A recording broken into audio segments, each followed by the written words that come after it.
Ini sungguh luar biasa kecerdikan strategi Iran. Iran ini kan sepertinya pelan-pelan tapi pasti menggigit tajam begitu kan?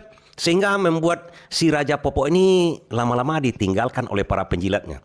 Ini kabar gembira kepada kita kawan-kawan. Ini info A1 yang akan saya bagikan.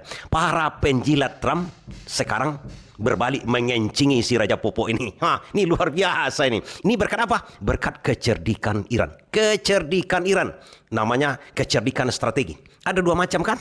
Kecerdikan taktik, kecerdikan strategi. Kecerdikan taktik apa itu? Taktik itu dalam waktu singkat kita bisa langsung menghajar orang lain, mengalahkan orang lain. Itu taktik namanya.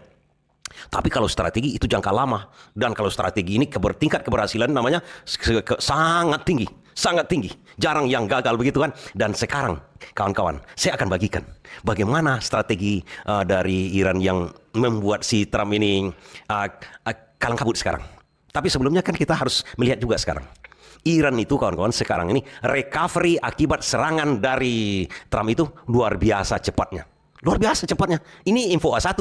Boleh kawan-kawan lihat ke sana. Atau tengok aja YouTuber-YouTuber yang mengupload di Iran. Cepat sekali recovery-nya. Gedung-gedungnya cepat didirikan. Kemudian seluruh jembatan-jembatan yang sudah dihancurkan Amerika sudah berdiri kembali. Walaupun dalam keadaan darurat. Yang penting bisa dilewati. Bisa fungsional. Kemudian produksi drone-nya meningkat drastis. 10-20 kali lipat dari biasa. Kenapa bisa begitu? Kan itu pertanyaan kita. Bukan buktinya kita lihat, buktinya Iran tambah siap sekarang. Rudal-rudal barunya sudah banyak sekarang ini kan. Kenapa? Harus kita ketahui dulu. Yang kita ingin kita ketahui kenapa? Akan begitu kata kawan-kawan. Di sana nggak seperti di Indonesia. Kita bandingkan aja dengan negara kita. Kalau ada proyek misalnya mendirikan gedung pemerintah, apa yang dilakukan? Tender begini ke swasta, dikerjakan oleh ini, ada suap-suap, ada uang ini, ada macam-macam, ada sehingga proyek itu mau direncanakan sekarang, pengerjaannya misalnya bulan Februari. Pengerjaannya tender-tender Maret, April nanti lelang-lelang. Kemudian mulai pengerjaannya bulan-bulan Desember begitu kan?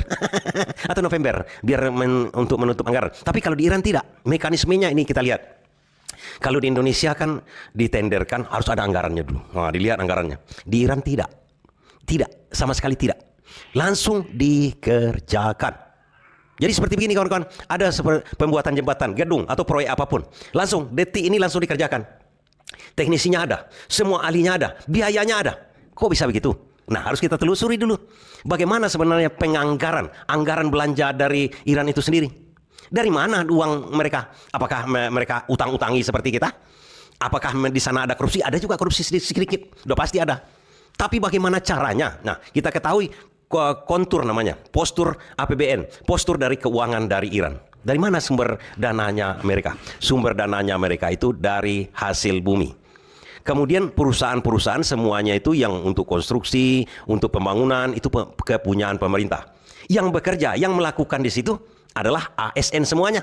Jadi tidak perlu tender-tender, langsung diperintahkan oleh Mencaba atau presidennya, bangun itu. Sekarang juga, detik ini juga, bahan-bahannya sudah tersedia. Dari mana bahan-bahannya? Dari perusahaan-perusahaan negara juga. Jadi tidak perlu dibeli, angkut ke sana, kebutuhan ke sana, masukkan situ, besi, semen, semuanya kan punya negara. Mereka tidak ada hitung-hitungan lagi. Berapa kebutuhan? Diambil dari sana, dari perusahaan negara. Coba bayangkan kita ini pribadi, kita mempunyai perusahaan semen, batu, besi, kemudian cat, semuanya kita punya kan? Untuk apa kita membuat pembukuannya? Kemudian kita punya pekerja sendiri juga, kita suruh membuat rumah. Apa kita upah? Apa kita tender? Tidak kan? Itu namanya memutus rantai birokrasi yang selalu dikatakan oleh para ekonom barat itu. Ekonom barat itu kan mengatakan harus ditenderkan. Supaya apa? Supaya efisien nonton pecah sama kalian. Itu ekonomi kapitalis namanya, cara membangun seperti itu. Iran tidak, kawan-kawan. Gampang sama dia semua. Mau buat rudal, kalau di Indonesia ditenderkan dulu, kemudian beli pesawat dari sana, marah apa bisa-bisaan. Tapi gitu. Tidak, di Iran dibuat semuanya. Buat sama kita. Berapa kemampuan kita? Walaupun rudal itu cuma 5 meter kemampuannya untuk menembak kan, buat sendiri. Tidak beli. Beli itu apa maksudnya? Untuk bisa dimarkup, untuk koruptor, untuk para banjingan yang pengambil kekuasaan. Enggak seperti di kita. Oke, itu satu dulu. Makanya recovery-nya cepat sekarang. Bagi kita pendukung Iran, luar biasa semangat kita. Kenapa kita mendukung Iran? Kan begitu. Bukankah Iran itu sekarang sudah kalah katanya? Di mana letak kalahnya? Dia menguasai Selat Hormuz. Siapa penguasa Selat Hormuz dan sebentar lagi penguasa Timur Tengah, itulah yang menang. Sangat sederhana kita kawan-kawan. Apalagi dia akan menjalankan sistem pentingan dulu.